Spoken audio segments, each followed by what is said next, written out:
All right, good afternoon, everyone. I know what you're thinking. It's the last day, right after lunch, and the airport's calling your name. I appreciate you being here.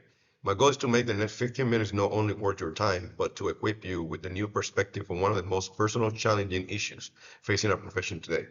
We are here because we share a passion for aviation, but today we're going to talk about where the strict demands of our profession intersect with deeply held conviction over faith. So the presidential title is Navigating Through the Turbulence. Pilot's Conscience, Religious Freedom, and Federal Mandates.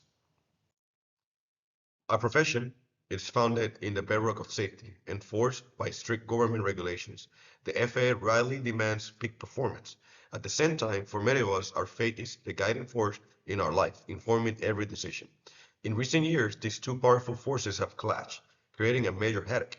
The power of the federal government, federal and corporate health mandates versus religious conscience of individual aviators. This isn't just a theoretical problem. It has cost pilots their job and challenged the very identity of our industry. So the core conflict is the mandate for safety, the FAA non-negotiable duty to ensure peak physical and physiological performance for flight safety, the mandate of conscience, a pilot deeply held religious belief regarding medical care and bodily autonomy.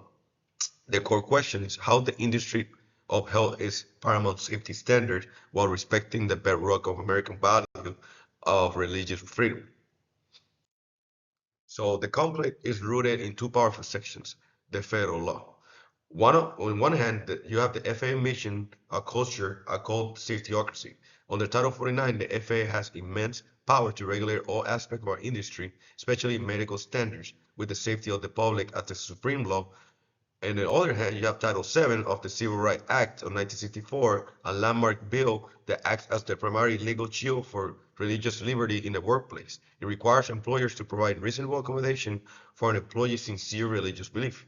So Pillar 1, FAA Safetyocracy, on the Title 49 of the U.S. Code of the FAA, has sweeping power to set medical standards. A medical certificate is a privilege, not a right. The safety of the public is the supreme law. On Pillar 2, Title VII, Shields of Liberty, prohibits employment discrimination based on religion, requires employers to accommodate sincere religious belief unless it causes undue hardship, which is a key word here. The legal tensions creates a competing and legitimate interests. From the airlines and regulators' perspective, uniform mandates are the simplest way to ensure safety and operational stability. They argue that allowing exceptions create a complex two-tier workforce that is difficult to manage. For the individual pilot, however, this is a matter of conscience before God.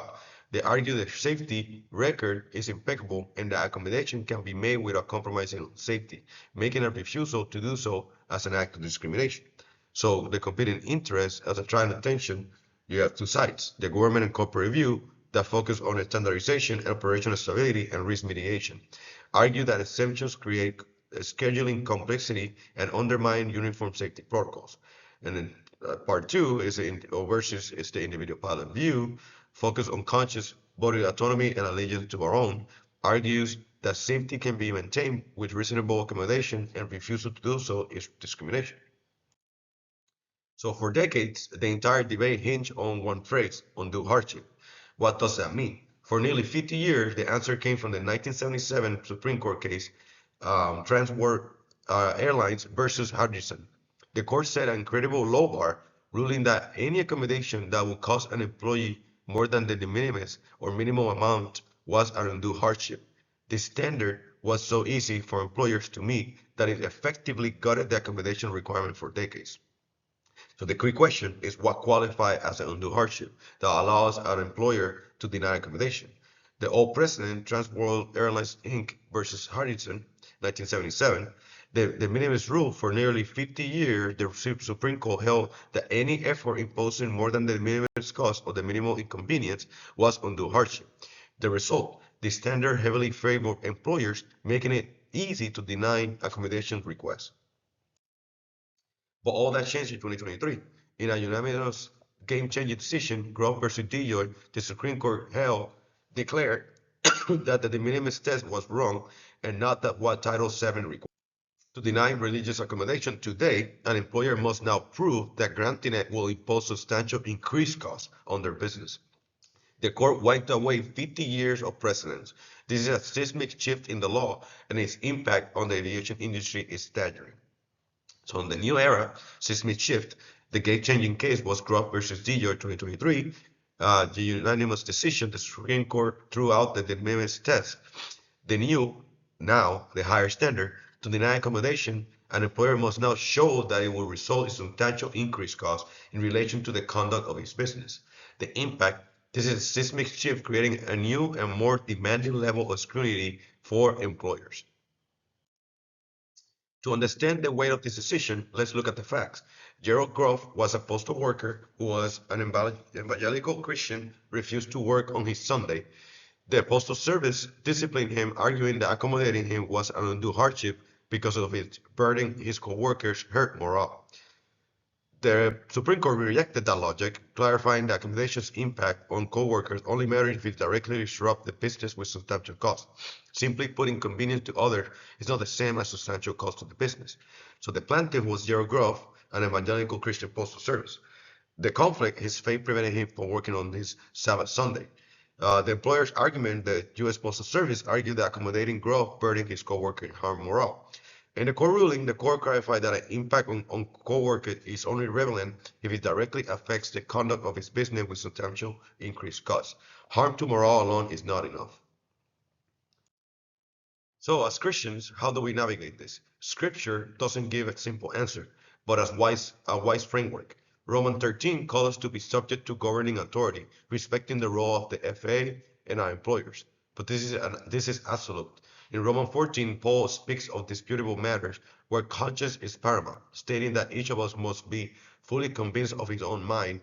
He concluded that whatever is not from faith is sin. This leads to the principle from Acts. When a human rule forces us to violate and sincere conviction, our ultimate alliance is to obey God. So the biblical worldview, submission and consciousness. So there's a balanced approach. Our faith provides us annoyances, a framework, not a simple answer. A principle of submission. We're called to be the subject of the governing authorities on Romans 13:1, respecting the FAA and our employers. The primary conscience in disputable matters, each person must be fully convinced of his own mind, because whatever is not from faith is a sin. Romans 14:5-23. The ultimate authority, when human rules conflict with God's, obey God rather than human beings. Acts 5:29. So the answer then is neither rebellion nor blind submission. The path forward is a robust, good faith interactive process. This is exactly what the law after Grove and DJOR now required with much greater power, and is aligned perfectly with the biblical call to pursue peace and seek wisdom. This means airlines can no longer issue blanket denials. They must engage in a sincere dialogue with the employee, exploring the nature of the objection and genuinely considering all potential accommodations before they can claim substantial cost. So the way forward, the path of wisdom, the solution is not total resistance or blind submission, but a good faith interactive process. A legal and biblical mandate. This process is not required with greater force by Grove versus DJOI and aligns with the biblical call to pursue peace and wisdom.